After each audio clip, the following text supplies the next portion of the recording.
So my name is Kelly Serbonich, and I got interested in food when I was still in high school. It was then when I noticed the connection between family, food, how it brought people together, how a lot of my fondest memories in my childhood were times when we were all gathered together. My grandmother was an excellent cook. It kind of inspired me I wanted to have that same power to bring people together, to enjoy good food, and to kind of tie it all in. And I was also always interested in the science of nutrition. I was really sciencey in high school, but I had a little bit of an artistic flair at the same time. So culinary arts seemed like a perfect marriage of my interests at the time. So when I graduated high school, I went to culinary school, regular culinary school. At the time, I was not vegetarian. And I had 4 years there of conventional culinary training. During that time, I started to become interested in vegetarian food. I became a vegan about halfway through and was still experiencing a lot of digestive issues. I had some strange emergency room visits where no questions were being answered. I was getting really frustrated. So I knew just being vegan wasn't the answer. There was something else out there that I was looking for. And I hadn't found it yet. So when I was going to graduate with my nutrition degree, I had to do an internship. And at the time I was looking to yoga institutes, something holistic, because I felt like that was the part I was missing for my own health, and also pursuing from a professional standpoint as well. So I went searching, had a really hard time finding an internship. I had sent a letter down here to Hippocrates, and at the time, the manager here had left. A new man came in and found my information in a drawer in the man's desk, and they happened to be looking for new energy in the kitchen, and I was lucky enough to be able to come down here for my internship, and that's where I learned all about raw food. I knew nothing about it before I came here. So coming here and just immersing myself in it, eating this way, really changed my life, of course, as it seems to with everyone's. And I thought it was a really fun challenge to take everything I had learned and have to switch it over and find out how I can make a pizza that people will like, take this food that maybe everyone wasn't used to eating and prepare it in ways that we're gonna motivate people to continue with it and keep their taste buds entertained and all those things. So I really loved it, and that was in about 2001, and ever since then I've been involved with raw foods. I was here for about 4 years, worked my way up the ladder. And since then, I feel like that was, of course, an incredibly valuable experience. I taught here, I took in everything that Hippocrates had to offer. But since then, I have left Hippocrates and become a mom as well. And I feel like doing it from home has been an equally educational experience. Because when I first started to get into this, I only knew it from the Hippocrates bubble. Of course, it was easy for me because I was here preparing the food every day. I had it all, this great variety, but going home, I thought I knew the challenges people had when they were going home, but I think I didn't really know until I did it for myself. And so I feel like I have a lot more to offer as a teacher now that I have had the challenges of doing it in a home where no one else is doing it, feeding children, going through pregnancy, and all of that. So I feel like since then I've really come a long way in what I have to offer, making it practical for people, which is what's really important to me because so many people feel like they don't have the time. Today what we're going to do is a video that is very based on all the basics of raw food. It's a great companion to the book that I wrote with Anna Maria Clement. It's called Healthful Cuisine. We're going through all the procedures that you would need to know in getting into raw food preparation and all the equipment that you would use. So first we're going to talk a little bit about raw food and why it's beneficial. Most of you probably already know that it's extremely healthful. That's why you're interested in this or why you're watching this video. But raw food has a lot of different components to it that make it so vibrant and so health enhancing.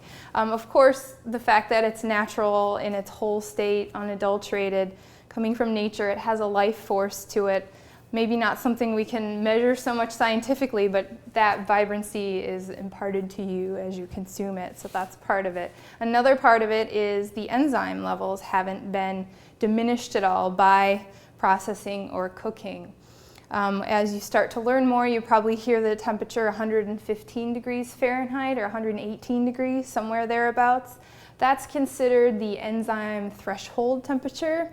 That's a general temperature at which enzyme levels begin to be killed or denatured, however you want to call it. Other nutrient levels begin to diminish. So every food has a different enzyme threshold level. They're not all going to be magically at 115, but there's so many foods and they get mixed together in so many ways that this is a general level on the lowest end, the safest end for raw food purposes that we use in terms of not heating our food above that to be considered raw. There's also the term living foods, which to me means things that are actually alive when you're eating them. They're growing, they haven't been harvested and cut, for example, like a carrot or a head of lettuce. Once those things are harvested, they actually start to lose nutrition really rapidly. But the difference in living foods is that these things, they don't really require harvesting, or they have something growing in them right now where they haven't lost all that since harvest. And what falls into this category is things like sprouts. Sprouts are actually growing, germinating, alive when you're biting into them. So they've got extremely high levels of enzymes, phytonutrients, the vitamin and mineral levels are at their full, whatever the seed had to begin with. So you don't have any losses there. Other things that fall into that living foods category are germinated nuts and seeds, basically the beginning of the sprouting process. But when we talk about nuts, for example, almonds, having been soaked, which I'll talk a little bit more about later, that's waking up the dormancy. It's getting rid of the enzyme inhibitors, waking that nut or seed up to grow. So it's starting to germinate and you've gotten rid of the enzyme inhibitors, it's alive, it's got a higher nutritional profile, lower fat content. So that's really a living food. Other things that fall into that living food category are fermented foods that have the active healthy bacteria in them, like sauerkraut or other pickled items that haven't been pasteurized at all. Some people do nut cheeses and like coconut yogurt and things like that too. Those all fit into the living foods category. So living foods are really, in my opinion, where the power is, where there's the super high life force. So raw foods have the enzymes and they have that life force.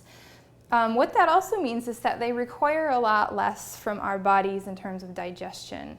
Our bodies do not have to use as much of our own digestive enzymes to break down the food and to digest, and therefore one of the first effects people notice is like a kind of a lighter feeling. You have more energy. You're not challenging your body nearly as much in the digestive process. What is also happening is that now your body's got the energy to divert to taking care of business in other areas of your body that maybe it wasn't so much because it was being taxed with digestion all the time, and that boils down to healing from illness over time. It's really powerful in that way. A lot of people use raw foods or get into it because they are working towards fighting a health challenge of some sort. So that's why your body now has the energy to heal. Your immune system is going to be stronger because it's not being overtaxed by the digestion, and so it can take care of business in that way. So now we're going to talk a little bit about the equipment that you would need to really get into raw foods and be able to prepare a wide variety of items. First, I'll talk about the dehydrator just so everyone knows, even though in this video we may not be using it at all. A dehydrator is the raw foodist's oven. This is what we use to change textures, flavors, impart a cooked look or feel to food without actually cooking it. The difference between this and an oven is that this is functioning at a lower temperature, and also it has air circulation inside, which if you have a convection oven, you're going to have, but most ovens don't have any form of air blowing through them. So all it basically is a box with a fan in the back and a heating element of some sort. As I mentioned before, the 115, 118 is the temperature that we try and keep our food below to keep the enzymes intact and active.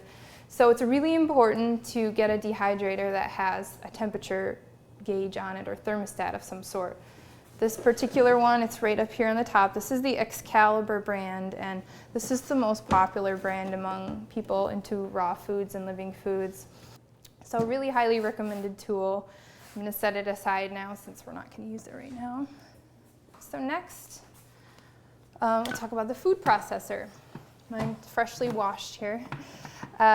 Food processor, most people have one or something similar to it, even a small version already. So that's great because hopefully you don't have to invest in one if you're new to this. The standard blade that comes in a food processor is called the S blade. Some of my recipes may say using the S blade of a food processor. That's what they're referring to. And this is what you use most often. Some food processors come with, like this one, other attachments to also do shredding in it, which can be really handy if you're making a lot of slaw or something like sauerkraut and you're shredding your cabbage first.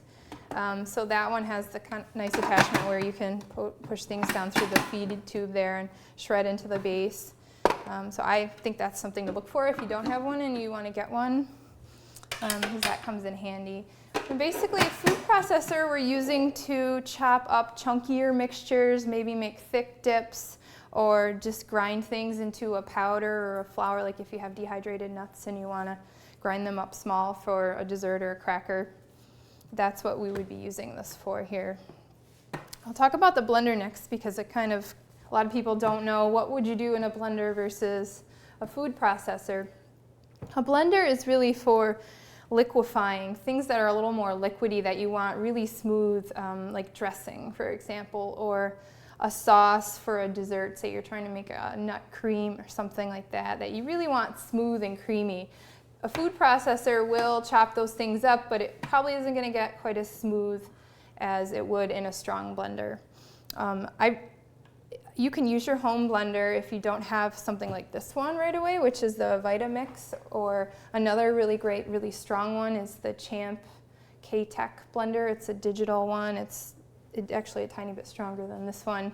And it's made by the TriBest Corporation, which also makes the juicer that I'll talk about. These are blenders that have a lot more horsepower behind them, and why it's useful is because we do a lot of thicker things.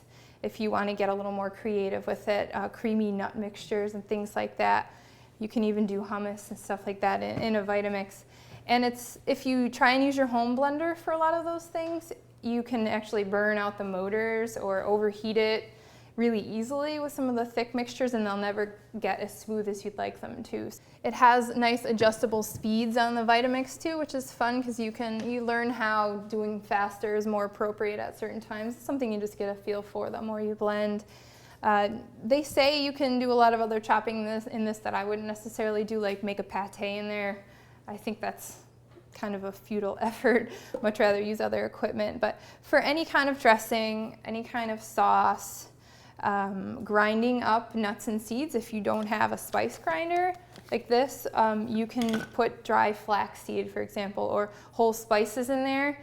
And as long as you have, enough, I'd say probably like in half an inch or so in the bottom, it'll grind those up for you dry, so you can use it like that, like a spice grinder as well.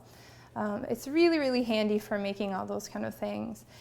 So yeah, that's the difference between the food processor and the blender. You would want to do more chopping with this, and I'll show you some recipes of this versus with the blender too, and see how they compare. So my final electrical tool here is a juicer, which may look different than what you're used to seeing in a juice bar, for example, where they've got the big chutes and they're feeding things in like crazy. This is a twin gear juicer. Twin gear means, let's see if I can remember how to get it apart. There are two gears, and that's what's crushing the food. These are turning, and they're pulling things in, and they're gently extracting and pushing the juice out and separating, pulling the fiber forward out the front.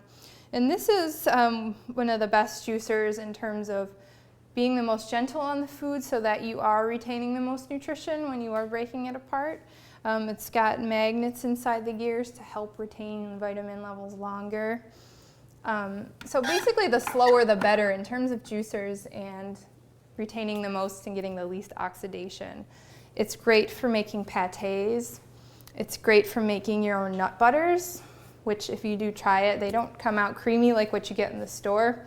So that's actually a good thing because they're not getting as hot, basically. The creamier they are, the more heated they got on the grinding, in the grinding process. You can make really great ice cream for yourself or for kids especially.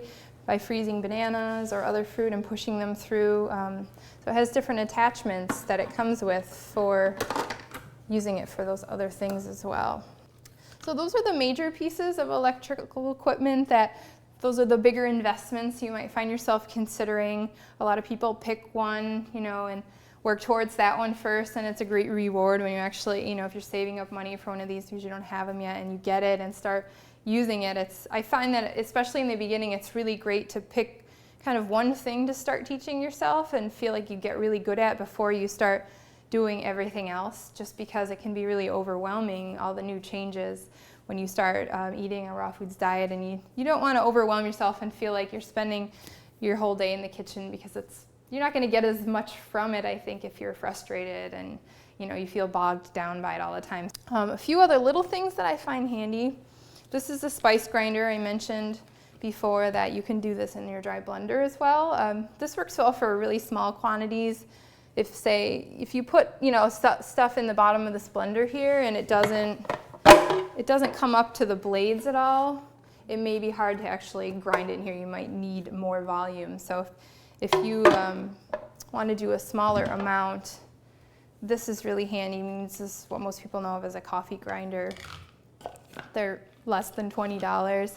And what you might end up using this for is grounding like chia or flaxseed, and grounding up dried spices, whole spices into powders, things like that. So that's a handy one.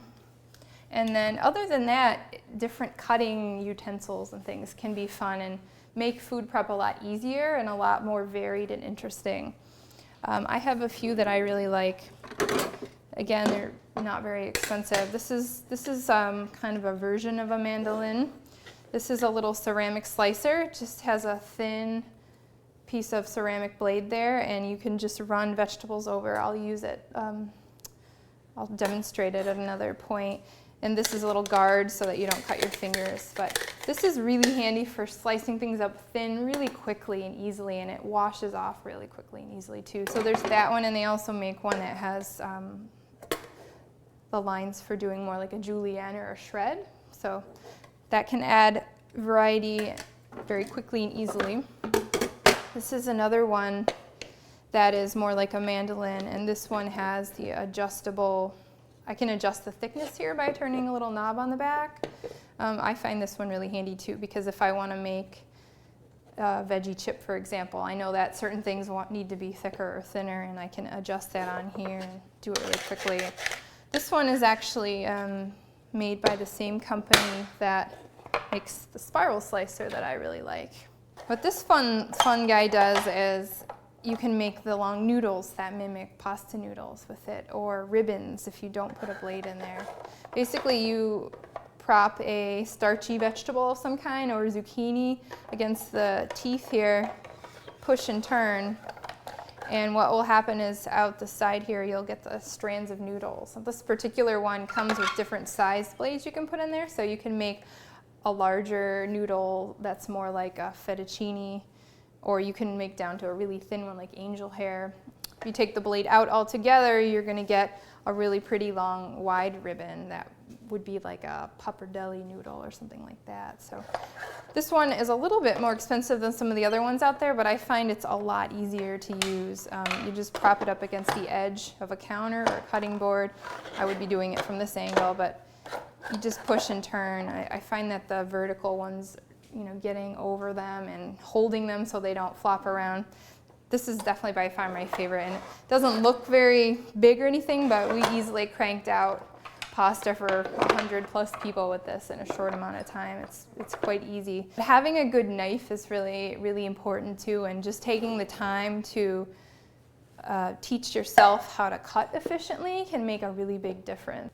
Just learning how to hold your knife and rock in a rocking position without kind of picking it up and having to go down, you're going to be able to get a lot faster. So practicing this motion on a cutting board, or just taking a bell pepper or a piece of celery and just getting training yourself to hold your fingers, hold the food down and curl your fingers under, so that even if you come close, you almost can't cut yourself, is really, really a great habit to get in. If you hold like this, obviously you can see how you're much more likely to cut yourself. So training yourself to hold things like that and just practicing this motion, I mean, you get faster as you go, and you'll find that suddenly you can just do it without even looking if you want. And you'll just get a lot more efficient in your food prep when you feel comfortable with the knife. I feel like it really makes a big difference. I'm just going to talk a little bit about food combining too for a few minutes here. Food combining has to deal with what you eat at what time, and how certain things really kind of counteract each other. If you eat them at the same time, it confuses your digestive system, and things don't get digested as well as they would if you ate them on their own. One of the cardinal rules of the food combining, in my book I have kind of a 10 commandments of food combining, so to speak, but is to avoid eating foods that are considered protein-based foods and starchy-based foods at the same time. Those are two that, one requires an alkaline digestive medium and one requires an acid. So you can see how if you're eating them together, you're kind of counteracting the effects of what each one needs ideally to digest fully. So something in the raw foods realm that fits into starchy carbohydrate kind of category would be sprouted grains like sprouted quinoa, millet. Of course, cooked grains do fall into that category as well. As far as the vegetables go, like sort of sweet potato, raw sweet potato can be considered on the starchier side. There's not a lot that fits into that carbohydrate category, which is nice because then you have less to think about if you're trying to food combine properly. It's mostly just the sprouted grains, and even things like sprouted lentils are actually a vegetable. So sprouted grains, buckwheat, that kind of thing would fit into that category. What's considered a protein-based food in terms of food combining is the nuts and seeds. That's basically a hemp seed, almonds, walnuts, and any of those kind of richer foods like that. Even though the sprouts are high in protein, they're still considered actually, like sunflower, for example. They're still considered to be a vegetable in the vegetable category, which can go either way. It can go with starchy carbohydrates, or it can go with protein or avocado, anything like that. So, for example, in the standard American diet, a sandwich is generally a really bad food combining because it's bread, which is starchy, often animal protein, which is obviously protein-based. Then you've got often dairy and other things and vegetables on there. So kind of a classic. That and granola is another one that's often a really bad combination because usually there's grains, there's oats, there's nuts, there's fruits, there's everything else. So those are the kind of examples just so you can wrap your mind around the concept and what fits into what category. Another thing is avoiding combining fruits with vegetables or other things like that. Fruit is best eaten with other fruit or just on its own. So I've also got a few other tips for eating. They're not necessarily food combining things. One of them is to eat your food at room temperature if possible, eating either really cold or really hot food. Your body has a harder time dealing with it at those temperatures, so eating something that's closer to your body's temperature or the ambient temperature of the air is always better. So I often will, if I have a salad, like I took a salad to work or something, I'll pull it out. I'll keep it in a fridge in the morning, but I'll pull it out a little while before I'm ready to eat and just set it on the counter or something so that it comes up to temperature a little bit more.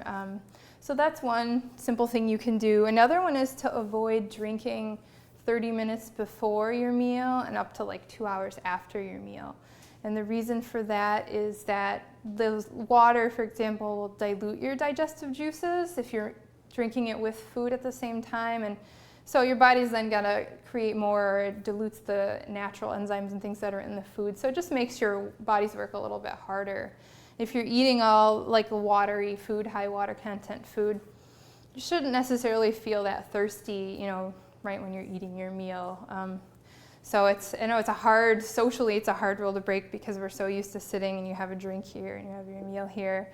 But after a while, I think that you get in the habit of that. You just don't even look for, when you sit down to eat, do I have a cup of water there or something like that. And it's harder when you go out to eat because it's right there in front of you, your water or whatever else you're drinking. But try and just drink first and then wait once you get your food. So that's something great to follow for digestion. I mean, keeping it simple is really the rule that runs throughout the food combining. The less you combine in general, the the easier it's going to be for your digestion. The other one big rule to take away from that has to do with the fruit. It's the melon rule. They say melon alone or leave it alone. And that means with melon, you should only eat other melon if you're going to mix different kinds. Melon just digests really quickly, like within half an hour or so. And it ferments very easily. So even if you're eating it with other, say like strawberries or something, which take longer, it can get held up in your system. Basically, because when you eat it all together, whatever takes the quickest time is just going to be stuck with whatever takes the longest time. They don't like separate out or anything, of course. So it's going to be held up in there and just be likely to ferment and cause acid in the system and that kind of thing. In the majority of your diet, the times when food combining gets trickier is usually with desserts, which you shouldn't be eating every day anyway. So those are kind of your little treats and splurges. And some people find like nuts and fruit, for example, sit okay for them, and others find that it's just too much. So. But most raw dessert recipes are going to use like nuts and fruit of some kind, because to get like a crust or a cookie, that's really what you have to work with. So that's another reason to use moderation with desserts. So we are going to do a few sweet things, and you'll see that they'll have like nuts and fruits together.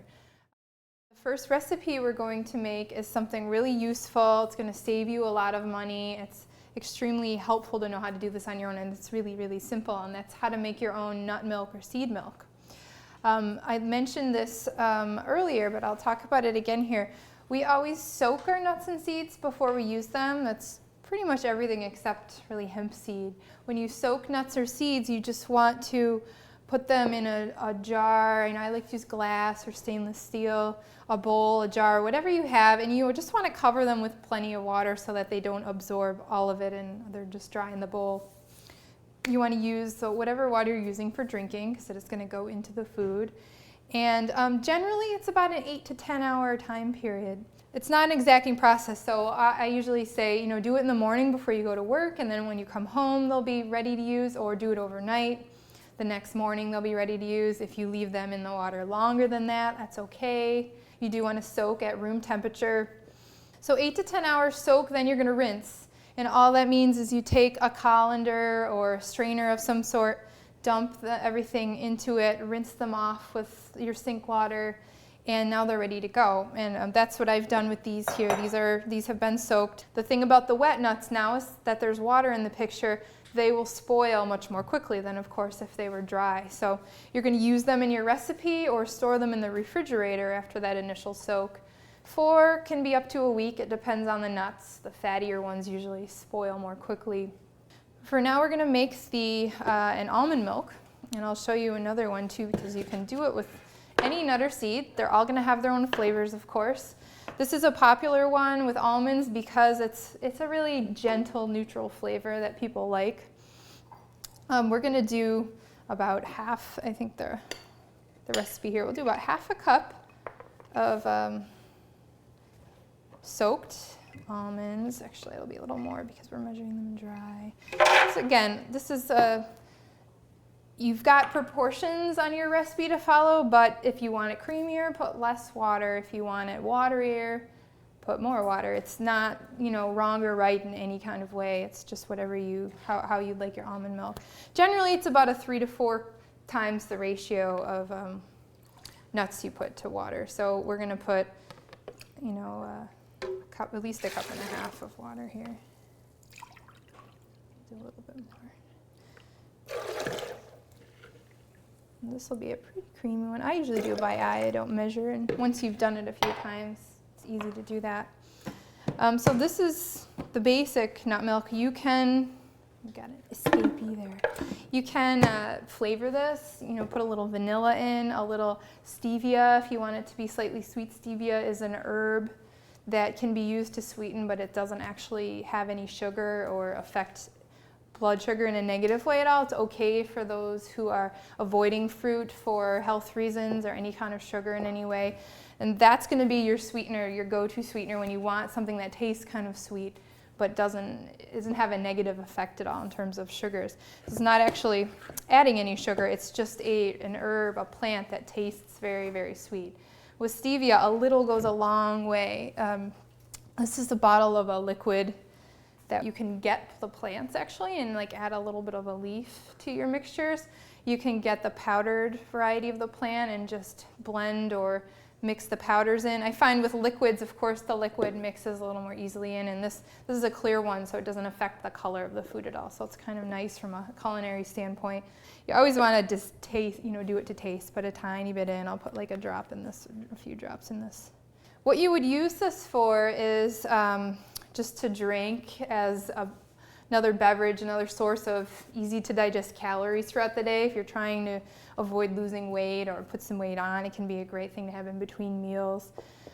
You can use it on like a nutty kind of cereal if you're going to have that in the morning. You can use it as a base for a soup or a dressing that's going to be creamy. So it's got a lot of different uses there. Kids love to drink it like this too.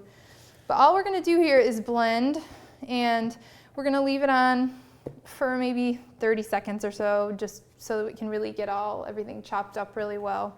And then we're going to strain it through something like this.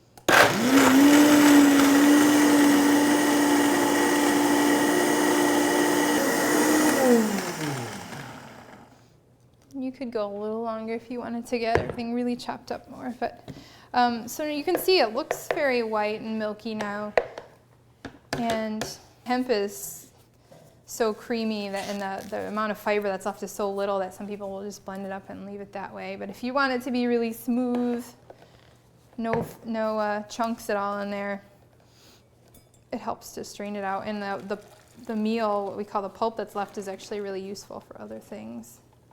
So I'm straining it through here. And these are called nut milk or sprout bags. They're really handy, inexpensive, makes straining it a lot easier than using like a mesh strainer and trying to actually push this through and get all the liquid out. Here you can just squeeze it, and it's quite easy. They're great for sprouting too. You can soak your seeds in them and then just pull them out of the water, rinse them off, and like hang them by the sink after you rinse them. So you squeeze as much as you can out, and then what you've got left here, if you have a dehydrator, it's really useful to spread that out on a tray and dry it, and then just keep storing it. You'll accumulate some over time, and this powdered up makes a great base for cookies and pie crusts. You can use it in pâtés and crackers. So that's one of the reasons I like it strained, other than the fact that I like it smooth, is this almond pulp or meal is really handy for other stuff. It's kind of like your flour, so to speak. So I will just put it in the dehydrator, and then just when it's done, I'll just add it to the bag. I'll have a bag building up over time, and then when I have enough, I'll make something else with it. So now we've got a really nice creamy white beverage here. You can store it now of course in refrigeration, and it will usually last at least 3 or 4 days. Can depend on how cold it is in there. It's definitely more perishable than like when you would buy in the store, of course, because it is raw. It's got the active enzymes, and enzymes are what creates spoilage, which is a natural part of things. So these are going to spoil faster, but if you're going to save a lot of money making it your own way, and it's fresh and it's raw and it's alive. So now we're going to make a hemp milk too, just so you can see the different kinds and possibilities. Hemp seed is a really great source of protein. It's got the a really great balance of omega-3 to omega-6, so those essential fatty acids that you hear about, a really important part in the functioning of your brain and your skin, and a lot of other, they're really useful in the body, and we need to eat them. That's why they're called essential, because our body can't manufacture them. So you hear a lot of people talk about fish and fish oils and eating fish to get your essential fatty acids. Well, from a vegan perspective, we've got a lot of really great plant sources of them, and hemp is one of them. And you've got there are these small kind of whitish discs with a little flecked with green. That's actually a little bit of chlorophyll from the outside of the seed there. And generally it's best to store these in refrigeration because they have a high omega-3 content. That generally means something is more perishable and fragile. So I always keep mine in the refrigerator. And they're really, really creamy and delicious.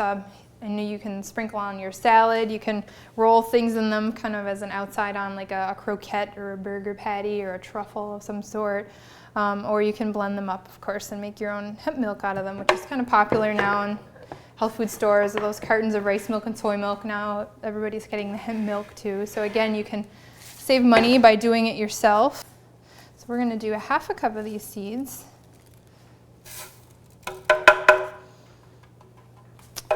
And about 2 cups of water. And again, you can flavor this in any way you'd like. Well, we don't have 2 cups left, so we'll make a thicker one. You see how it can be creamier if you'd like it to be.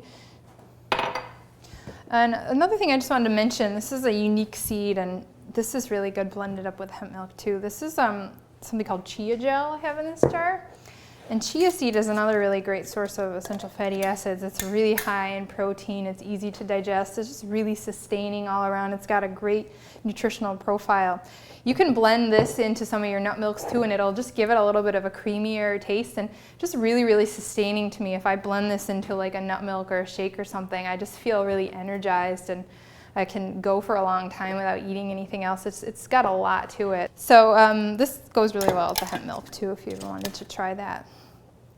But now we'll blend up our hemp milk.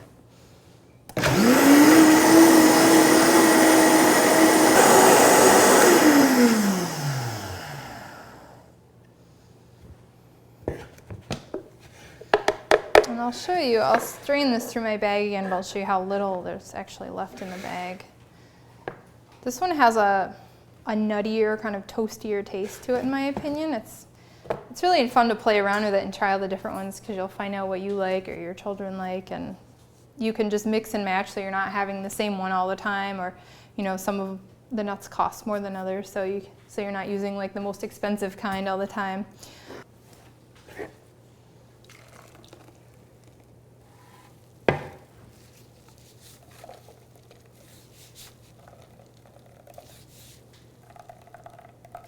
You can do the same thing with this if you wanted to save this and dehydrate it.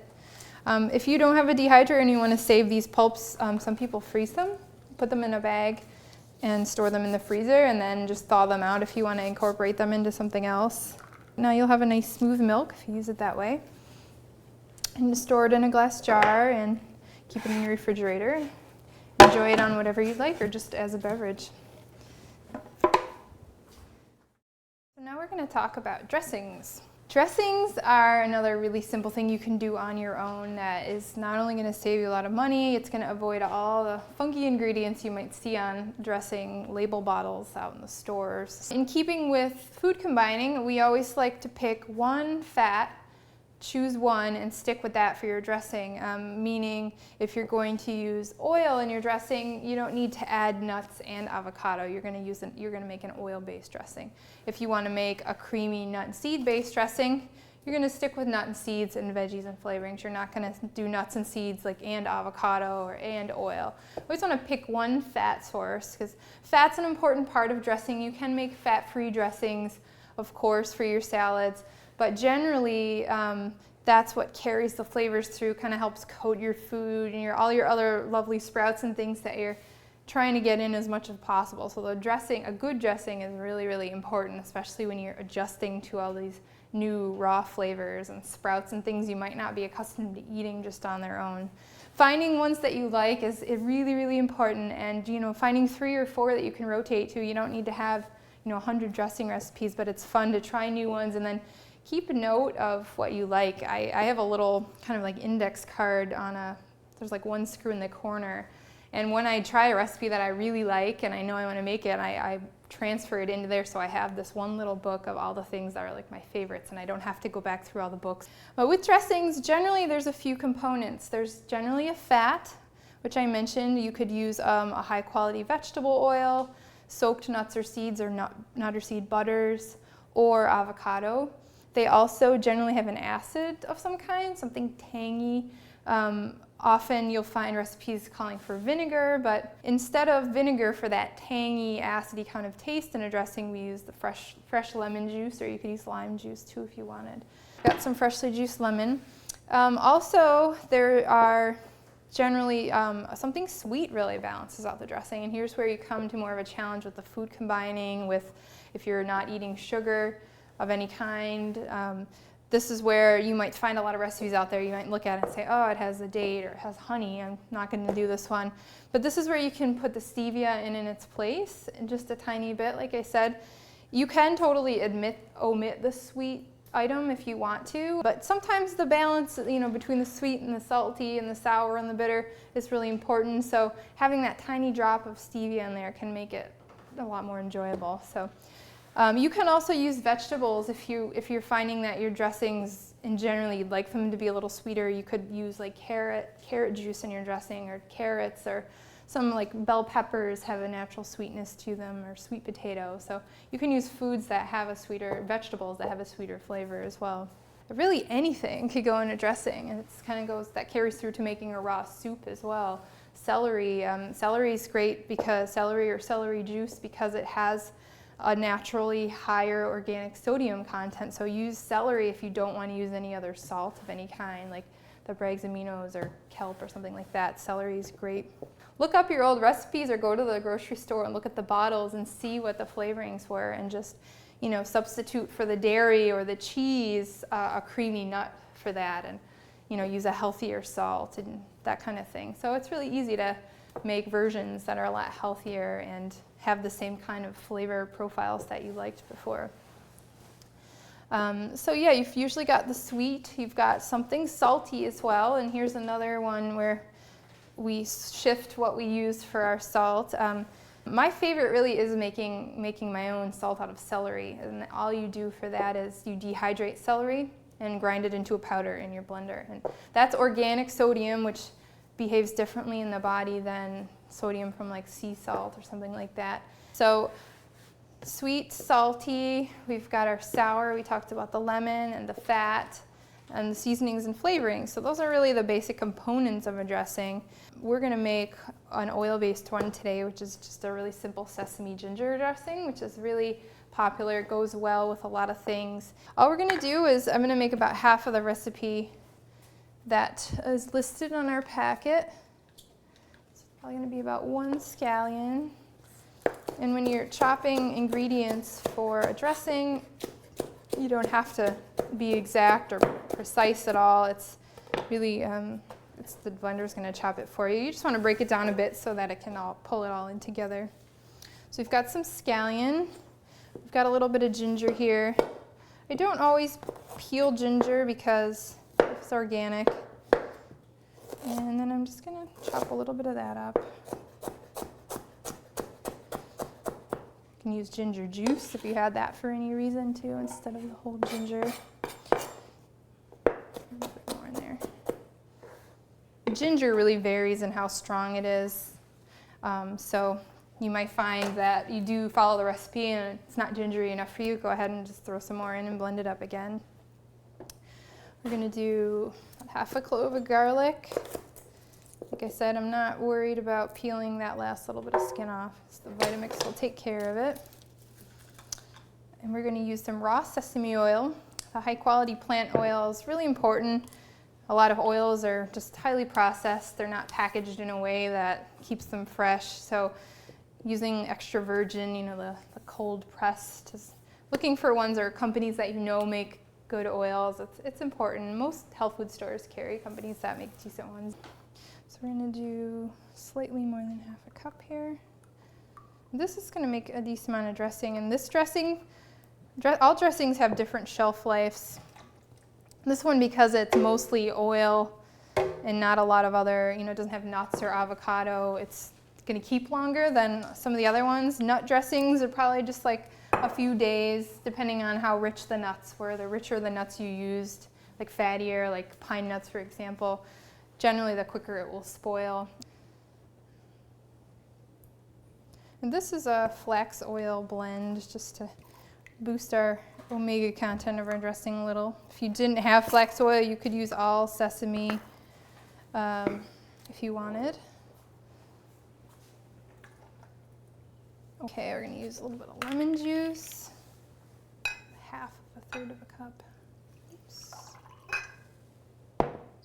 That's really a little more. I feel like the soy sauce-y flavor in this is important because it is a sesame ginger dressing. It's got those Asian flavors. So I'm using the Bragg's aminos for this.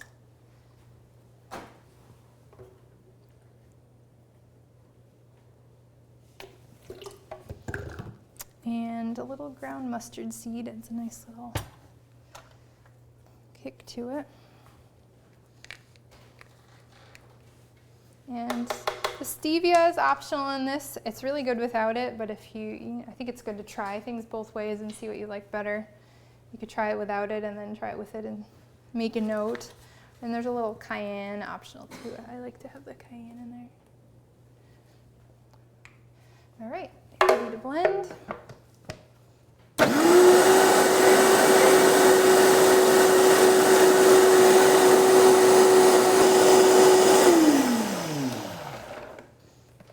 Didn't mention that sometimes it's helpful to chop the garlic up a lot because it occasionally gets jogged around in there and doesn't get fully chopped up. This one looks okay.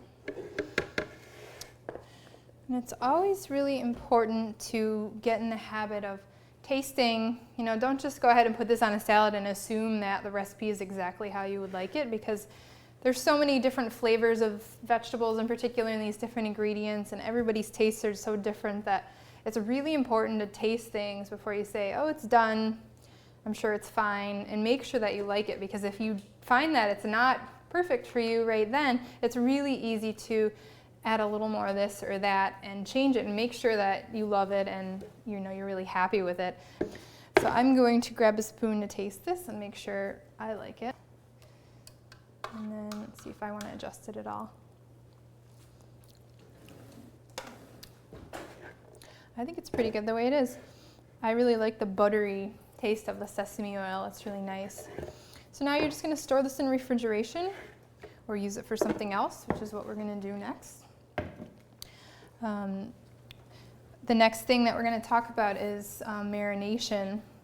And basically marination is just about taking a sauce or dressing, pouring it over a vegetable mixture and allowing that to sit. And what that does with raw foods is it tenderizes, it infuses flavor. So a lot of salads are made this way. Pretty much anything that is not a leafy green salad where it would get soft and mushy with a lot of dressing on it shortly thereafter it's marinated in a way, and it's pretty interesting how quickly it will change the textures of the food.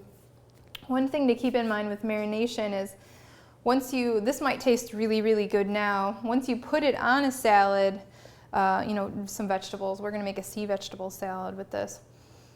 Some of the water will leach from the vegetables, and that can dilute the dressing a little bit and make it maybe not taste as good as you thought it was going to when you tasted the dressing. So just knowing that is important. You can either make your dressing a little stronger tasting to begin with, or just re-season it again after it marinated for a while. I know with the sea vegetable salad, after it sits for a little while, it could use a little more like Bragg's or something. It gets a little watered down. So just an important thing to recognize and be aware of, and if you're serving it to somebody else, you really want to make sure it's really awesome. You just want to taste it again before you serve it, and then you can add a little more like lemon or Bragg's aminos or whatever if you feel like the flavor needs to be brought back up. Sea vegetables are often a new group of foods for people when they get into a raw foods program, and the reason that we consume them is they're really great for minerals. They have a lot of properties that help detoxify the body and pull like heavy metals out, for example. So they're great additions to your everyday eating plan. This package I have here is a mixture. It's just a yummy blend of different varieties of sea veggies, and it makes a really yummy sea vegetable salad or seaweed salad, kind of like if you've ever had that at like a Japanese restaurant, for example. You might see something like this. This particular brand comes packed in salt, so it takes a lot of rinsing, and I even like to soak it for a while and soak it a few times and rinse it just to get all of the salt off of it. That's just the way it's preserved in the package. But there are other dried mixes as well that all you would need to do is hydrate them and then use them for a salad. So I'm going to take a minute to rinse this off. Okay, so I've rinsed off our sea veggie salad. You can see it's kind of colorful. There's this clear one here that my son loves to call plastic and pretend he's eating plastic. This is actually agar. People have heard of that. There's some other ones in here. I don't know all the names of them, but it's a really yummy blend. So we're gonna put that in our bowl. And now we're gonna slice up some other veggies to just stir in. I've got some bean sprouts here.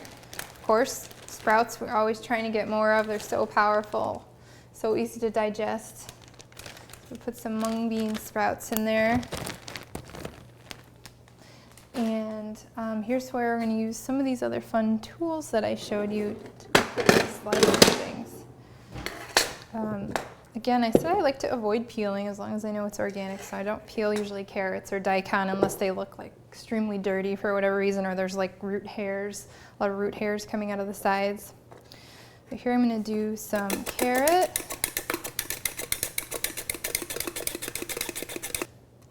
So it does these really nice thin slices. And I've also got some daikon radish here. This big chunk. And you can always like slice it in half first and then, I'll show you what that's like. And then do it if you want smaller pieces. Like that.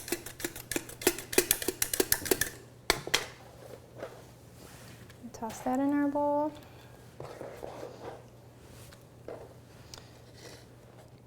Going to do a little bit of scallion as well.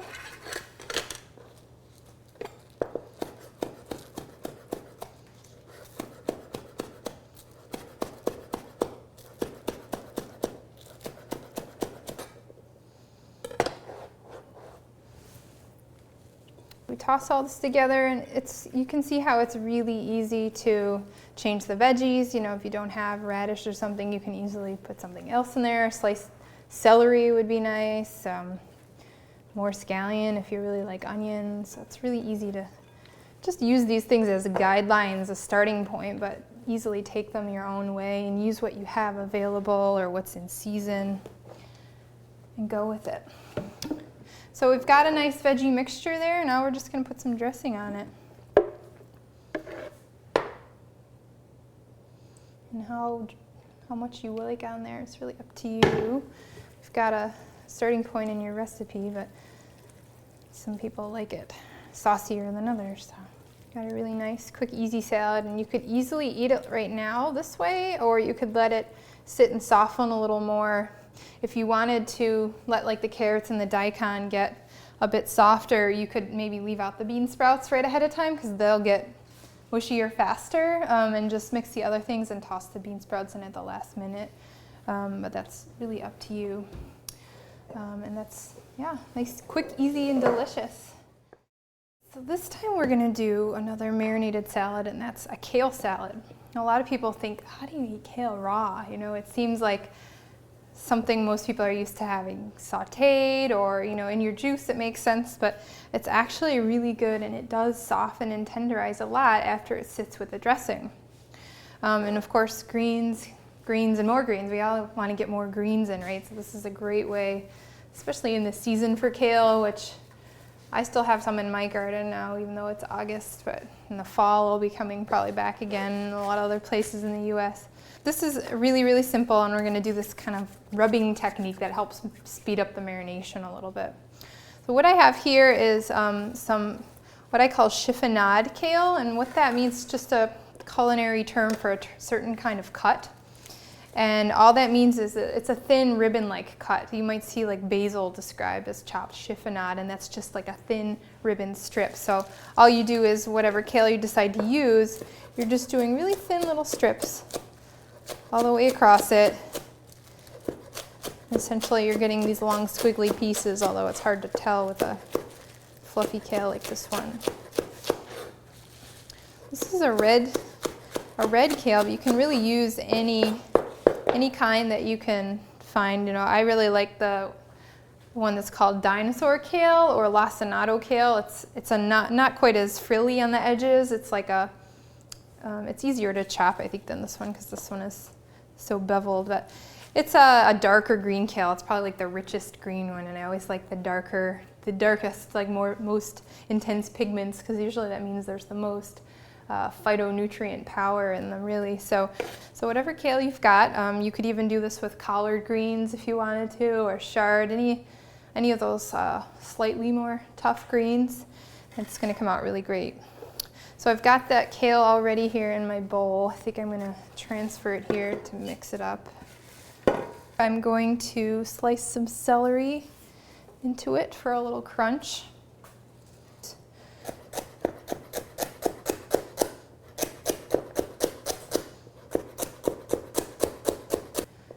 Some sliced celery there.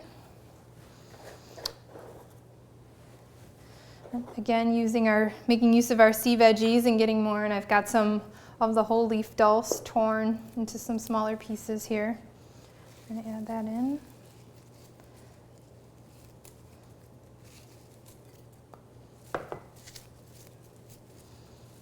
And some of the Greek sun-dried olives here, pitted and chopped.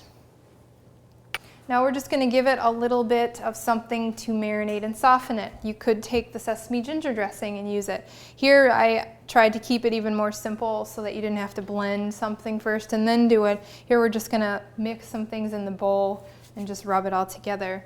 So I'm going to take about a tablespoon of the lemon juice, and the acid helps in this marination process as well. That wasn't quite full.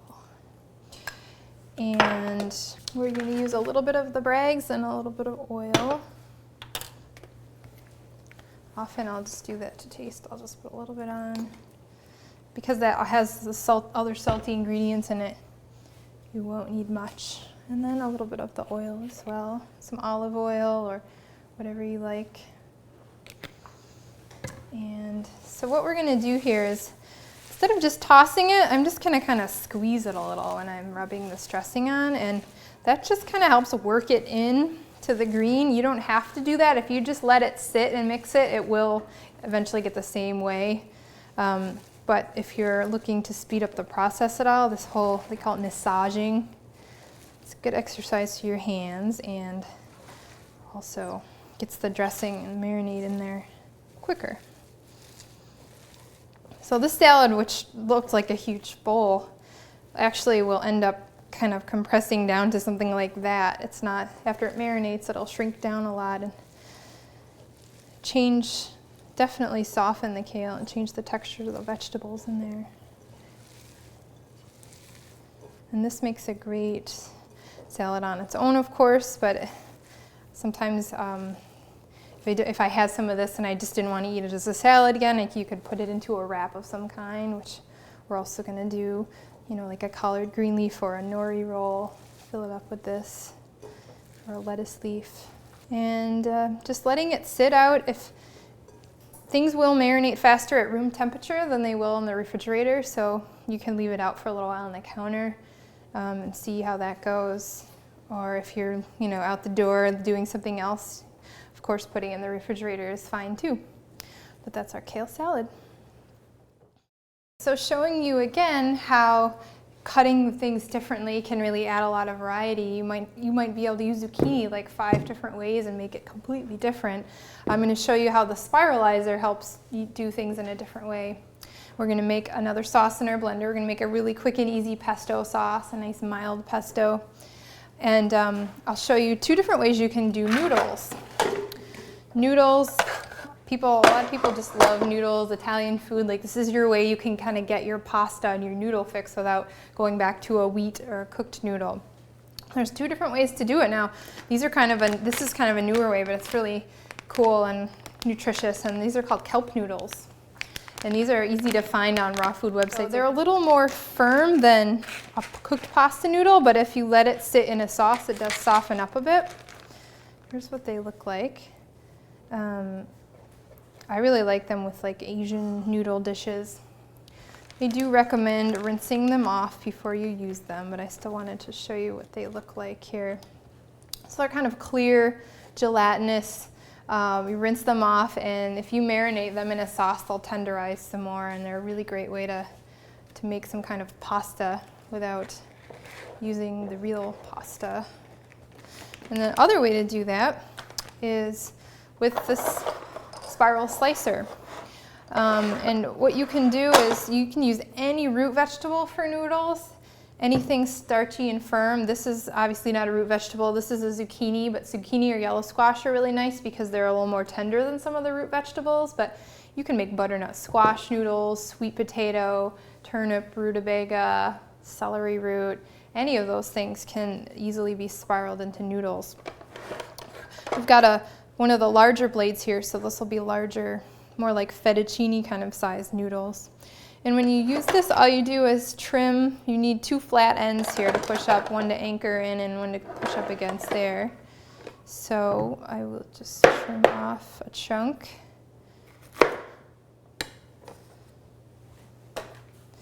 And anchor it on so it's all pushed up there, so you can see that way.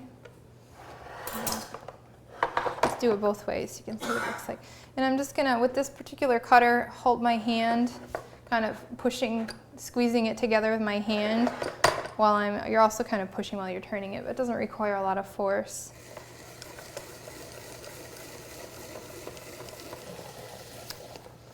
And there you go, you're left with this funny little piece, which kids love. Whoop, it's like a little mushroom. Or these actually, the cylindrical part makes a really good dipstick.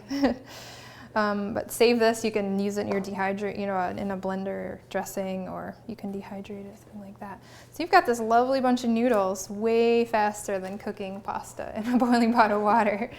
And they are a continuous strand, so you want to chop them up a bit or trim them with food scissors, something like that, so that you aren't twirling and getting the entire zucchini on one fork. If you really want to wow people, do like a beet, one of these, and like a carrot, and you've got the different colors there, and it just looks really, really beautiful.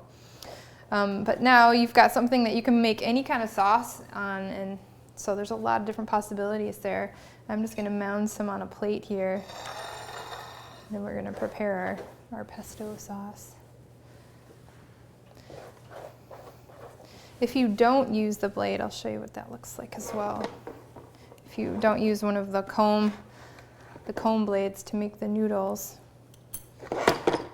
it will look like this.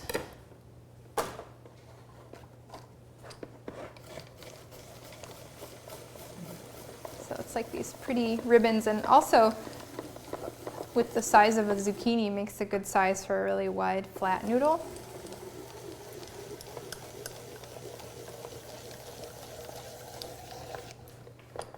So that's what that looks like too, just another style. So there's our spiral slicer. Now we're going to make a quick sauce. And put about 2 cups of basil leaves.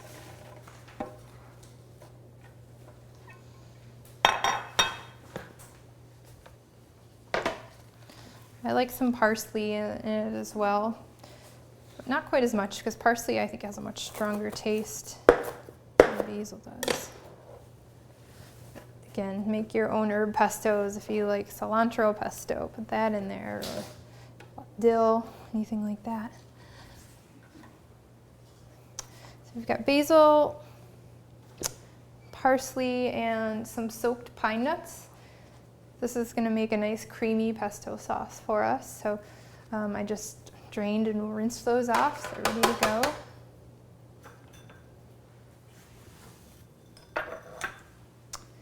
And about 1/2 cup of water.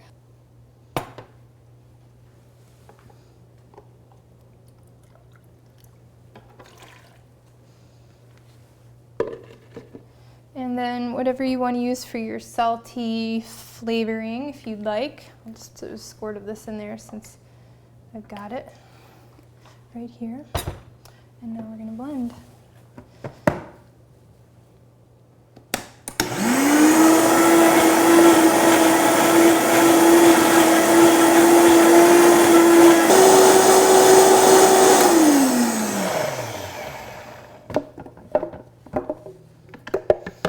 Smells like pesto.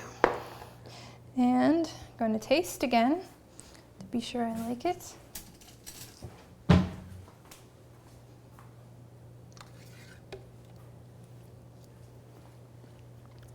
I think it's really good the way it is. Doesn't need anything.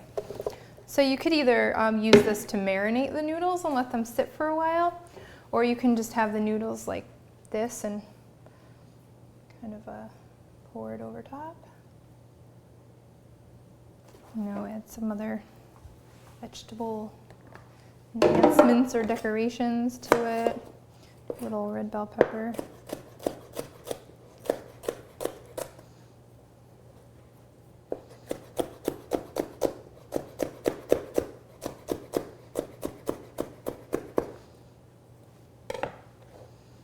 Something like that, and you've got a really pretty plate. Much more quick and easy than cooking pasta and making a sauce like that. It also makes a great sauce for making a kale chip or dehydrating on other veggie chips. Toss them with some of the sauce and then spread them on the dehydrator. So that's our pasta. So now another basic procedure in the raw food realm is making a pate. Pates are a rich, nutty, usually, component. Helps people get that full feeling that they're kind of used to having, but also should be used in moderation. You definitely feel it when you overeat the pate, just because it's a lot of nuts usually. But basically a pate is a nut or seed and vegetable mixture, and it's got kind of a somewhat creamy, kind of shapeable texture to it, as you'll see. And the basic recipe for a pate, when you're just creating one, if you want to, because that's usually what I'm all about, is not giving you a recipe and saying do exactly this or it's not right. It's about a basic procedure and giving you guidelines to follow if you want to just use what you've got available, because it's a lot more important to use what you have, use it up, and use local foods than just to follow the recipes all the time. So what we're going to make is a carrot almond dill pate. And the basic place to start, basic ratio, is 1 part nuts, seeds to 1 part vegetables. So what that means is if you're going to make, for example, this pate, roughly 1 cup of almonds, if you were to just use a cup, to 1 cup of carrots and celery. And that's just a good starting point. It's a great way to make sure you don't get a pate that's too rich too, because you can make a pate that's basically all nuts and almost no vegetables, but it's just a little heavier. So the more veggie you can get in, generally the more flavor, the lighter, and more water you're getting in from the other vegetables. So there's many flavors. Again, just like the dressings, you can do a mushroom walnut one or red pepper pecan. You can combine like sunflower and pumpkin seeds and almonds and then some other veggies. So there's really endless combinations. This is a really nice combination here. It's very simple, but it's really, really good. And that uses soaked almonds.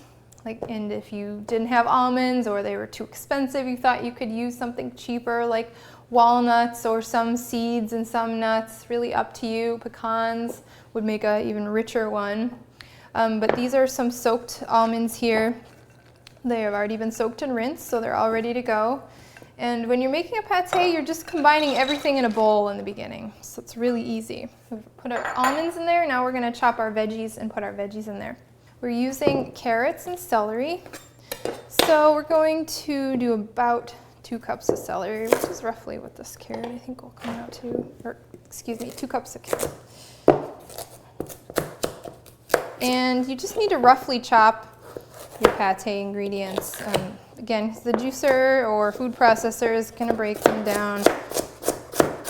You put really big chunks in there, depending on which method you use. It could take a little more elbow grease to get them through a juicer. Food processor always works a little better if it's smaller chops, so something to keep in mind because you can use either machine for this. So again, tossing everything in a bowl. A little bit of celery as well. That's more than I need. And save your leaves for juice.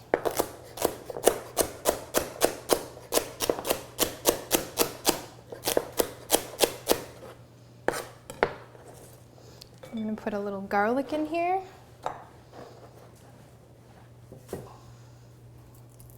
This one you probably want to peel it because it's not going to get processed like it would in the blender, in this juicer, and the food processor. Chop it up a little. And now your flavor enhancer, whatever you choose to use. Because I have the breaks here, I'll just use that. Give it a squirt. Okay, and this is carrot almond dill, but we are going to mix the dill in after so it has the flecks in there still. A lot of people also like to make the pate and then mix in some chopped veggies after too. That makes little crunchy bits in there. That's really great if you're making it into a burger or something like that. I'm just gonna stir this a little. So yeah, you don't have to have all the ingredients going in before you process it. But if you want the herbs fully throughout, you can always put them in at this point. So we just got a veggie nut mixture here. And what we're going to do is process it now, and there's two different ways to do that. You can use your food processor if you don't have a juicer or don't want to dirty your juicer to make a pate. I find that it's a little more creamy or finely ground up through a juicer than it is through a food processor, and you may need to move it around a little more to keep it flowing through and keep the movement in the food processor because it is thicker, so it's going to need a little help. So sometimes adding a little water or liquid of some kind will help move it through there. So it might need a little liquid, and you're going to have to probably open it and scrape the sides down to keep it moving that way. But it's so totally doable in there. The other option is to use our juicer, obviously not for juicing here. We're going to use it for making a pate. So it's essentially a food processor of another sort. Now twin gear juicers, this one has this whole unit that slides on. They generally come with different screens or sizes or a blank attachment. I know this one does the Green Life, which is what I have at home. It just looks like this, but it's a little bigger. The gears are bigger. They all come with these as standard attachments, and this one has a tiny hold screen here. That's for what you use for your vegetable juice. The one here that's a solid blank, and on the Green Life it's just like a solid plastic piece that slides over the gears. That's what you use when you want to food process or do the ice cream or the nut butters or anything like that. And when I do pates or nut butters and that kind of thing, I usually leave the pulp screw in all the way, so it's just coming out the bottom hole. You can really do it either way, it'll come out both holes, but since you're not trying to separate the pulp from the juice, it really doesn't matter either way. And now you're just gonna start with the juicer, putting some scoops in small amounts, easier to push down than filling it all the way up, and you just gradually work through what you've got there.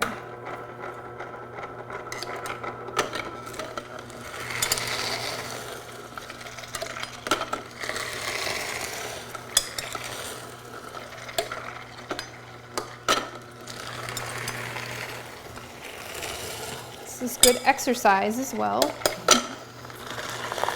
for your triceps.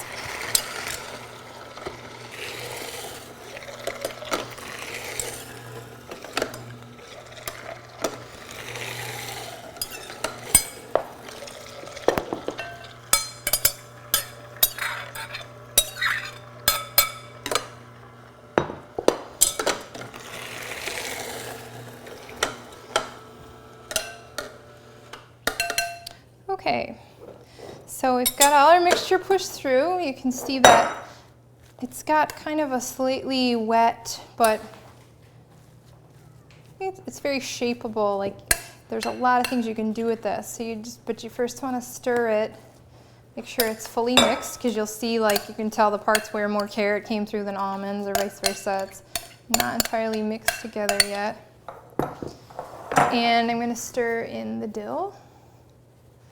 And if you don't like dill, put parsley, leave out an herb, put basil, whatever you'd like. And we're going to mix this up.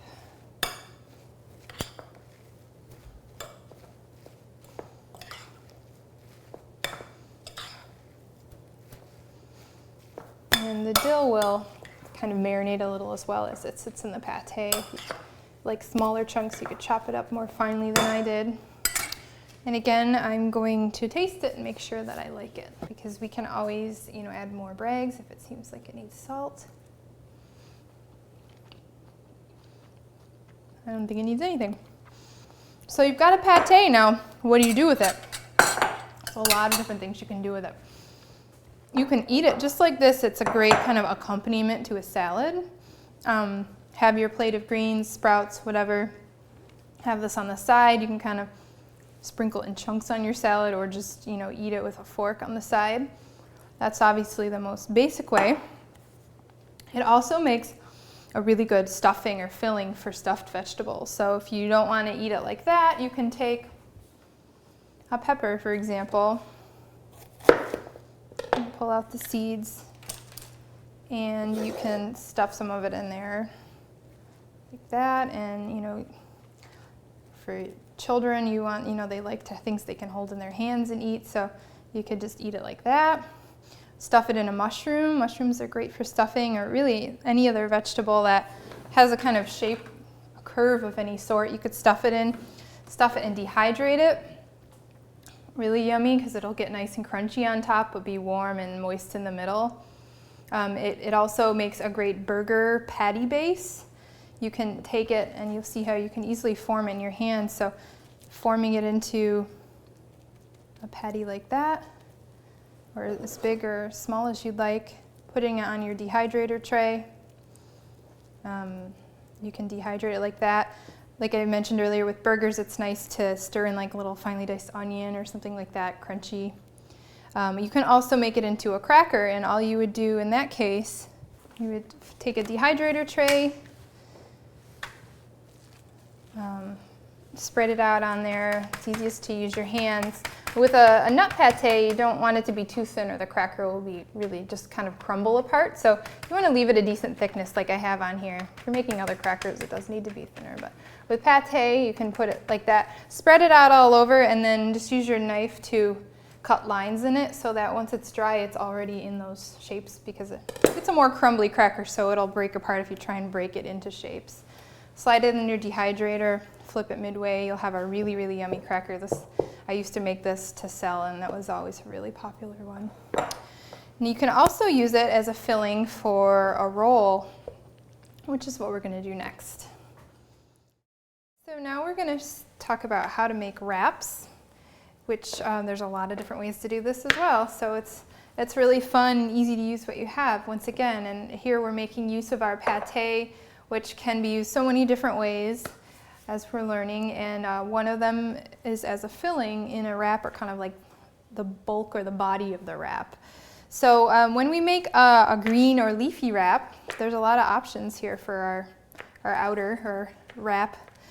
Collard leaf works really well because it's big, it's durable, it can hold on and be rolled up easily, and stays that way. So I'm going to show you one with that, but it's really easy to use. This is, for example, a Savoy cabbage.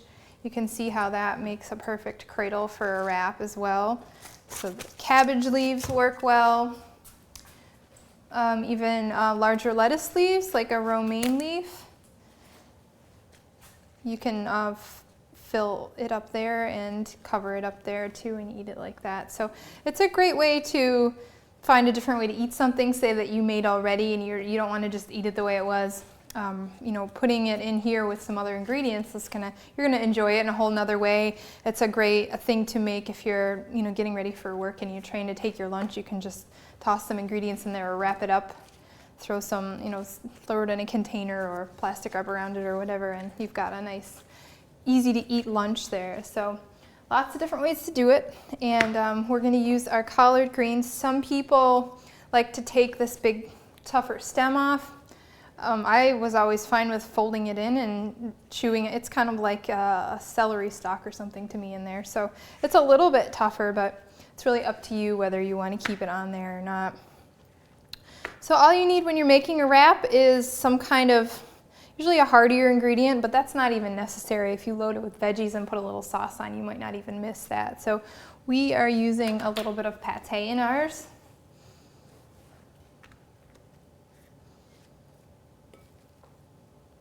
So everything's gonna kind of be in a strip in the middle here for the collard leaf one. And that might be too much pate for some people. You can always put less and put more of the other things in there. That's probably good. And now just a variety to fill it up. I think a shredded veggie is always nice, and there's a lot of those root vegetables that we can't really imagine eating raw that are actually really great shredded. This is some sweet potato, just happened to be what I grabbed to use today, but shred like celery root, especially in the wintertime, maybe when you're getting more of these things, depending on where you're living and you don't know how to use them raw, or you're trying to eat local and aren't sure what else to do. You can shred them and eat them on a salad just like a carrot. So in this wrap, we're going to do a little sweet potato, but you could do turnip, rutabaga, celery root, beets, any kind of beets. What else is there? You know, this is a sweet potato butternut squash, works really well. That's a way to eat that raw, or other winter squash, zucchini, you name it really. It's really open. And again, we're always trying to get some more dulse sea veggies in, so this is another great way to add some more of that in. You can just put some in your wrap. I've got some sauerkraut here. Sauerkraut, a fermented food, really great for benefiting your digestion, healthy bacteria, keeping it populated with the right bacteria. So I think it adds a nice contrasted flavor in the wrap. And I always fill it with some kind of fluffy sprouts, like this is clover, for example. I use alfalfa, broccoli, whatever you are growing or can get your hands on. And that is just another way, yet another way to get your sprouts in, because the more sprouts, the better. And without, if you don't like the taste of them plain, here's another way you can just kind of incorporate them into something where you might not necessarily even realize that they're in there. So we've got, this one's pretty loaded. All you're going to do is, if you have the stem on, fold it in. If not, you can kind of fold the edges over. And whether you leave it open-ended or not is up to you, meaning the ends are closed up or not. Kind of roll it like a burrito. And you've got a nice wrap there, and you can just pick it up and eat it like that. You can, if you cut it and put it on a plate, really simply, it looks really nice. You can kind of, if you want to impress somebody, stack it like that. Put another salad on the side. And you've got a really yummy wrap. Some people like to put dressing in there with it to just give it a little more sauciness or wetness, and that works really, really well too. But as you can see, it's incredibly simple and a nice different way to go ahead and eat your pate or get your other veggies in that you may not feel like having a salad that day, so it works really well. Now, another kind of roll you can do is a nori roll. Nori is yet another sea veggie that is pressed into these nice convenient sheets. When you're shopping for nori, for raw foods, you want to look for either it's to say raw nori or untoasted nori, or if it says on the directions of the package, toast for this long before using it, you know that it hasn't been toasted yet. Generally it looks more blackish like that. If it's been toasted, it's often got a green tint to it, so it kind of changes color. So just a little reading or knowing your sources, it'll be easy to figure that one out. This little tool here is handy for rolling, but not absolutely necessary. This is a bamboo sushi mat. You can find these at usually the section of any supermarket that sells like soy sauce and other sea vegetables. Carries these, or Asian markets. And it just helps make a nice tight uniform roll. So you want to line the nori with the back of the roll closest to you, or the back of the mat closest to you. And again, a nori roll is really open to whatever you want to put in it. It helps to have some kind of more moist, wet ingredient in there. So the pate fits the bill for, in this case, you can use avocado strips in there for that moist, wet ingredient, or a marinated salad. As long as you have something wet, it won't seem really dry, you know, when you bite it, as it would if you just put like chopped vegetables in it. So when you start building your nori roll here, it's great to just put lines of each of the ingredients all across in one little section. So you're always putting whatever you're putting entirely from left to right. And this just helps use your hands. So I've got a strip of pate all the way across. And vegetables that are already in strips are really convenient for nori rolls, like an asparagus spear raw is really great. I'll break the end off of that one. If it's a really quite a hearty one like this, you could just put, you kind of slice it in half if you didn't want to have the whole one in there. Scallion is really nice. So again, it's already a long thin strip all the way across. I like to make them really colorful, so a few strips of red bell pepper goes really well. And again, you could put sauerkraut in there if you wanted to, or we often would put shredded cabbage in ours at Hippocrates, so the purple color adds a nice rainbow effect. So we could put a little bit of that in this one. I don't have the purple cabbage, but this will still be really nice and colorful. And shredded veggie, again, I always like to have the shredded veggie in there. So we'll put some of our sweet potato. So everything across. And then instead of the rice, which you can make raw versions of rice with cauliflower, parsnips, and pine nuts, but I'm always trying to get more sprouts in. So this is another great way to get a lot of sprouts in a small package. So I fill, instead of what would fill the bulk of a normal nori roll, which would be rice, we're kind of using sprouts in that as that filler that keeps the nori roll nice and full and round. So this is going to be a decent sized one. Everything's built there from left to right, and now all we need to do is to wet the top edge here, because what that does is it'll allow the nori to stick to itself when we complete the roll and stay rolled up. So I usually keep a little cup of water or something I can dip my finger in and then run it over the top, just enough to moisten it. And then we start rolling. So the most important part is the beginning, I think. You cover the top and then you just tuck it back there nice and tight, and that'll keep everything completely filling up the nori.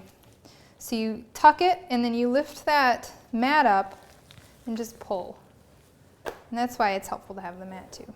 And you've got a great compact piece there now. It helps to let it soften for a few minutes before you cut it. And that'll make it a little easier to cut. But I'm going to do another one to show you, because it helps to see it a few times. When the first nori roll you do is probably not going to come out as nice and uniform as that one. Just keep practicing. My first ones were not nearly as nice as they are now either. It's just something that once you do it a few times, you'll get a lot better at it, and you'll be really happy with the way they're coming out. So pate, strips of veggies, whatever you like.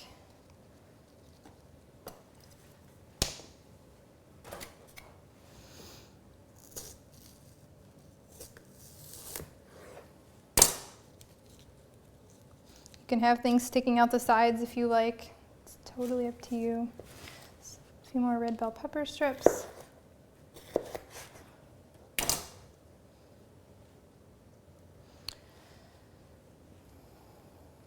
Shredded vegetables and our sprouts.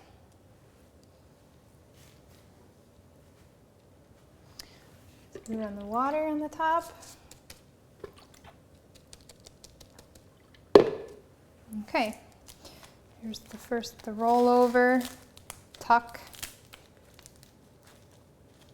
pull forward, kind of give it a little extra push at the end there to make sure it sticks on, and there you go.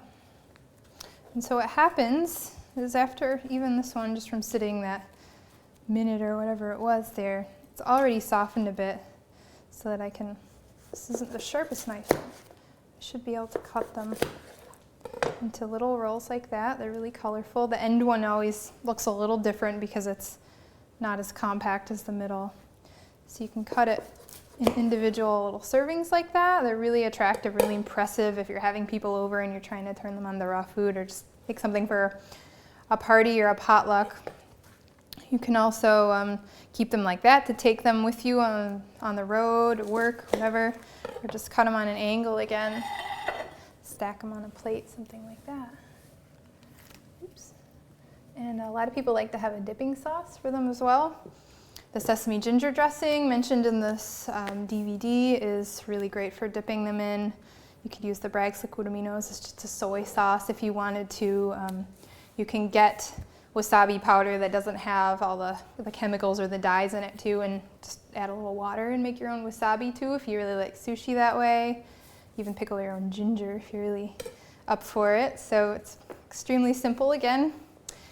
And you're getting a nice variety there with the sea vegetables, the kraut, the sprouts, and you're getting something a little bulkier and heavier with the pate or the avocado. So that's our nori roll. Now you're going to get to see just a few ways how desserts in the raw food world can be really, really simple, easy, and really, really satisfying. The great thing about raw desserts is that they are made with completely whole foods. We're not using any refined flours, sugars, anything like that that's incomplete. So you're not going to have this craving for more and more and more. You'll have some and you'll be really satisfied with it. And it's nice because you really almost can't overeat raw desserts because they are so filling and so nourishing. One thing with desserts is to always eat them in moderation. A lot of them are not the best food combining, so one reason to eat them in moderation. Another one is just the sugars and everything. Usually less is better in terms of even fruit sugar, dates, and any of those things.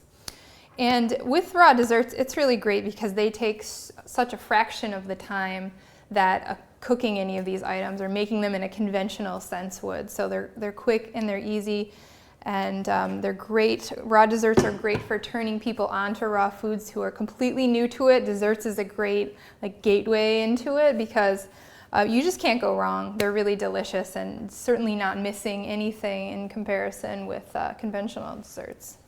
So one thing we're going to do here first is a quick and easy blend, which is a raspberry hazelnut mousse. Really elegant, simple flavors, just a few ingredients, blend it up. It's going to be really creamy and smooth, and it can be used just to eat as is. It can be as like an accompaniment to berries or other fruit, kind of like a cream. You could layer it in a kind of parfait style with fresh fruit and some chopped nuts. So there's, again, a lot of ways to use this. You could even dehydrate it into some kind of cracker, sweet kind of cookie or cracker if you wanted to. So here's our ingredients. We've got soaked hazelnuts, about a cup, again, soaking to release the enzyme inhibitors, make them digestible. So those are all soaked and ready to go, rinsed off. I've got about a cup of raspberries here, fresh organic raspberries.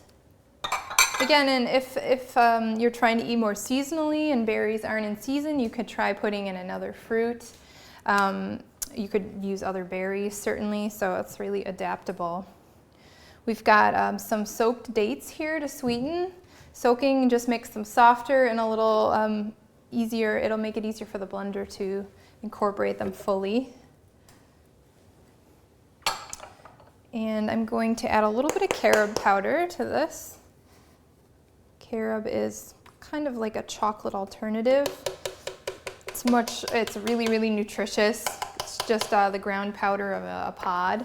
So actually the carob is a pod of an evergreen tree. It's got a lot of actually blood sugar balancing properties to it, so it's nice that way.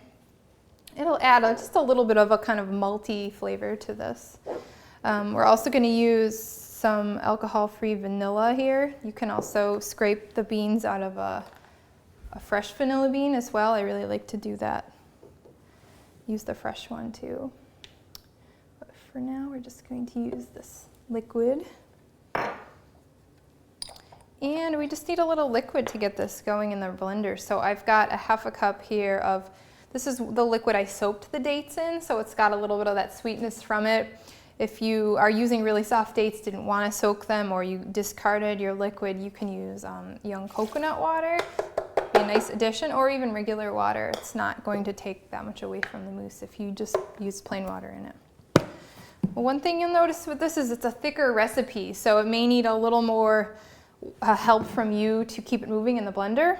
The Vitamix is great because it's got this plunger that comes with it, but there is another technique of using a spatula while the blender's running to keep it moving, and can show that as well. But this is where the stronger blender really comes in handy for fully blending this up. So now we're going to blend.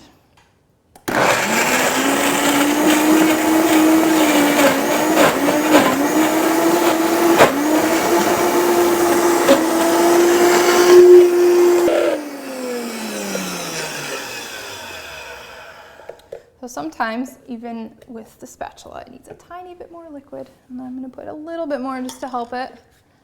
Just some regular water. And this is something you definitely, if you're not comfortable with it, don't do it, because you need to be careful, you know, that you're only scooching the sides of this blender while it's going and it doesn't touch the blades at all, because then you'll be in trouble. But you can also still use this plunger as well. So I'm going to keep moving it a little.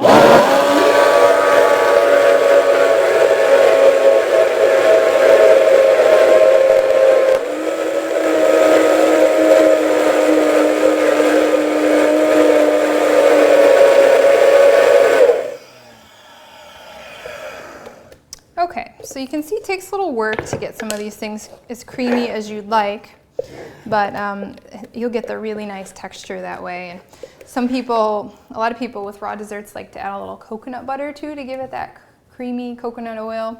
It's popular in desserts to give it a little more creamy texture, a little more smooth fat, and it'll solidify too when it's cold if that's what you're looking for. I'm going to give this a sample, make sure it's where I want it to be. It's pretty good. Maybe use a tiny more blending, but you get the idea here. So we've got kind of a slightly off pink blend there, and you'll notice too that it does get a little bit warm if you blend it for a long time. Another reason to generally blend is for as short a period as possible. When we're making desserts, sometimes we go outside the rules that we follow most of the time. So that's our mousse. So this is an example of a baked dessert and how you can do their raw version. It is really great in a dehydrator, but you don't absolutely need a dehydrator to do this. So some of these nuts I'm using just out of convenience were already soaked and dehydrated, but it works really well with just the soaked nuts too. You'll just have not quite as crispy of a texture, but totally doable without the dehydrator. So first, this is a fruit crisp, and you can really make this it's really nice with berries, but you could do it with peaches or apples if you wanted to. Really easy to interchange the fruit. Basically, we're going to make kind of a saucy bottom with some of the fruit chopped and some of it whole. And then we're going to make a crumbly topping to sprinkle over top of it into a dish. And then if you wanted to use your dehydrator, you could go ahead and put the whole thing in a pie plate or whatever you're making it in into the bottom of the dehydrator and leave it in there for anywhere from a few hours to overnight if you want like a really crunchy crust on the top. We're just going to make a little mini version in this glass bowl here. So first we are going to take about half of our fruit and process it in the food processor to get the syrupy, saucy part of the crumble. We're going to use a little bit of vanilla and a little stevia to sweeten, just so we don't have to use as much dates and raisins in it. So I've got a mixture here of some blueberries and strawberries, because that's what I was able to get, organic. I'm just going to put about half in here.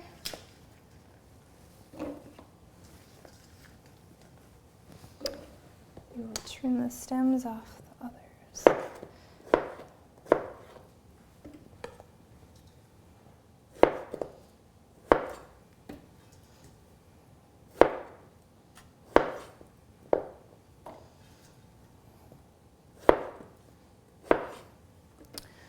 Okay, we're going to add a little stevia and a little vanilla. And it also has something in there, it says ground psyllium, flax, or chia.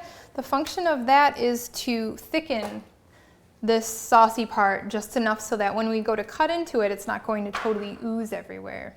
So flax and chia have, they're considered hydrophilic. They love water. They suck up water. So they're going to have gelling properties. Psyllium is another one like that. A lot of people take this as a fiber supplement. or to keep their things moving through their colon.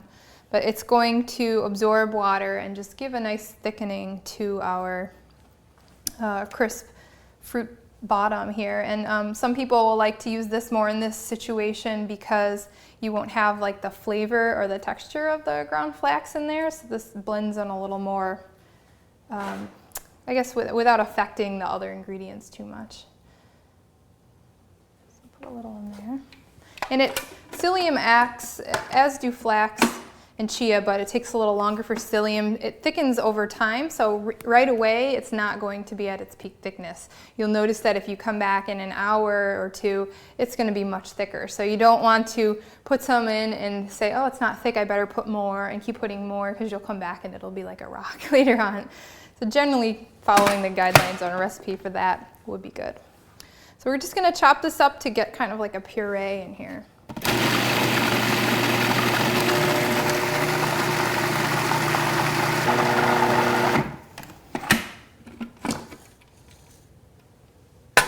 So we've got our kind of saucy bottom, and like I said, it's not going to look thick yet. There's some chunks there. That's fine because I'm going to stir and cut chunks anyway, so it has more texture to it.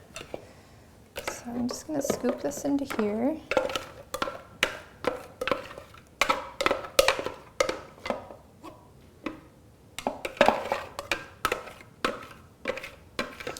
Also, blueberries, if you use blueberries, they have an interesting thickening property when they're all pureed up too. So you would notice on its own, even if you didn't add the psyllium, that the blueberries having been chopped up and then being chilled would thicken it actually in a way without the psyllium or the chia flax. So I'm just putting the rest of the whole fruit right in there and slice my strawberries here.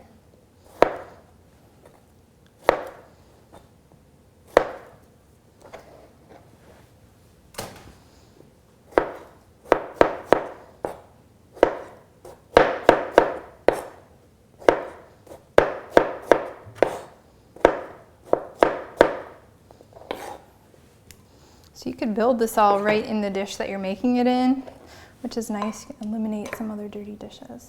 Just kind of give it a little stir. And this could certainly stand to be put into something that's a little wider as well with the quantity we're doing. It doesn't have to be that deep of a fruit mixture on the bottom. Now we just need to make the crumble topping. So I'm going to rinse out my food processor here first.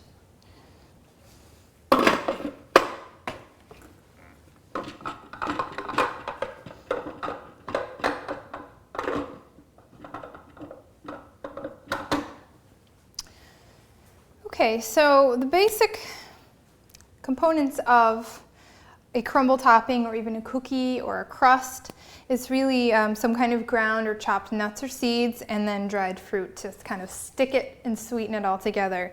So if you're making a cookie, for example, a 2-to-1 ratio is a great place to start. Say you had 2 cups walnuts, 1 cup of dates or some kind of sticky fruit like that. Here we're using a few different nuts, and then we're going to use some dates and raisins as that sticking and sweetening agent. So really simple. You can come up with tons of different cookies just using that simple ratio of like Brazil nut, date, and cinnamon, or you can get into the other dried fruits like prunes or raisins or figs, apricots. So just knowing that opens a door of variety there to you. For this one, we're going to do about 1/2 cup of what you've got here. And as I mentioned, some of these are already dehydrated, but you can just have them soaked and it's going to work just as well. Sunflower seeds, walnuts, and almonds. Almonds have just been soaked.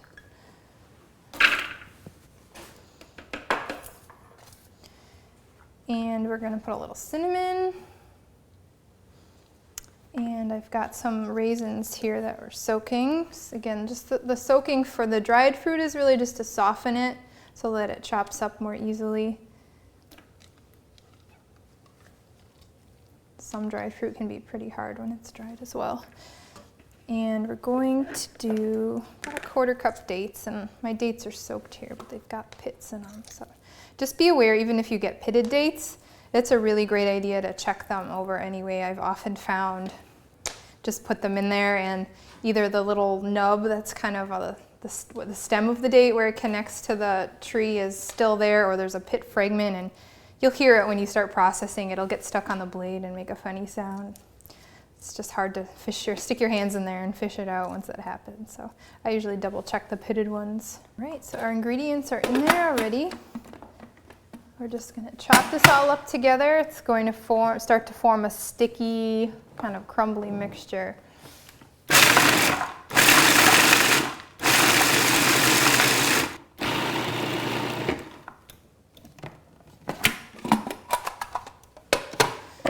So how much you chop it up is really up to you. You can see this here has like some bigger pieces of nuts and some smaller. I like to have a nice crunchy kind of crust on top, so I like to leave it in this kind of texture. But you'll see that the dried fruit got incorporated, so now we've got something that we could shape into a cookie if we wanted to. We could press on the bottom of a pie plate for a crust if we wanted to. Generally with crusts you might use a little less dried fruit because a crust isn't usually the sweet part of a pie. It's usually kind of, there isn't a lot of flavor there in terms of sweetness. So you might want to lessen the dried fruit portion if you're just making a pie crust. But for this, we want to have a slightly sweet crumble on top. So all you would do at this point is take this and kind of sprinkle it over the top and make a kind of crumble crust on top. And you would then put it in your dehydrator if you wish to. And just the whole thing, just like that. You don't have to use the trays in your dehydrator. You don't have to have them all in there at the same time. You can put glass dishware right in there, right on the bottom of the dehydrator, and dehydrate things that way. Or you can just eat it just like this. It's going to be not as crispy and hard, but it's still going to be really delicious. So that's a very simple, easy dessert again. Shows you some basic procedures that you can use a lot of different ways. As far as desserts goes, I've seen cheesecakes, parfaits, crumbles, pies, you name it. You can really take anything that you've made in a conventional sense and make a raw version of it, which is really fun.